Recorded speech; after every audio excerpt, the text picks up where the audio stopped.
এই শর্ট ভিডিওটায় আমরা দেখব যে ধোত্র থেকে টুংলুর আমাদের যাত্রাপথটা কেমন ছিল। প্রথমে ধোত্র থেকে আমরা স্টার্ট করলাম সিঙ্গালীলা ন্যাশনাল ফরেস্টের মধ্যে দিয়ে, তারপরে আজকের গন্তব্য হচ্ছে টংলু ভিলেজ এবং সেখান থেকে যদি সম্ভব হয় তো টুংলিংও।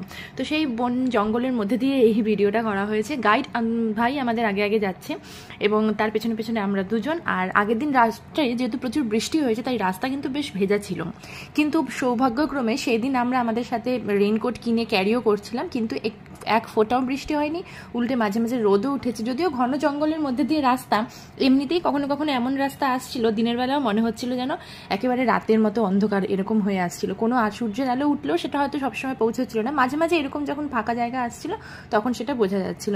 তো যাত্রাপথটায় বেশ কিছুটা অংশ গিয়েই রেস্টের জন্য জায়গা করা ছিল, মানে বাঁশের মাচা দিয়ে একটু বসার জায়গা, ওখানে বসে আমরা একটু রেস্ট নিচ্ছিলাম, জল খেয়েছি। এই করতে করতে আমরা টুংলুর কাছাকাছি টেঙ্গাতারে এসে উপস্থিত হলাম। এখানে বসে খানিকক্ষণ রেস্ট নেব।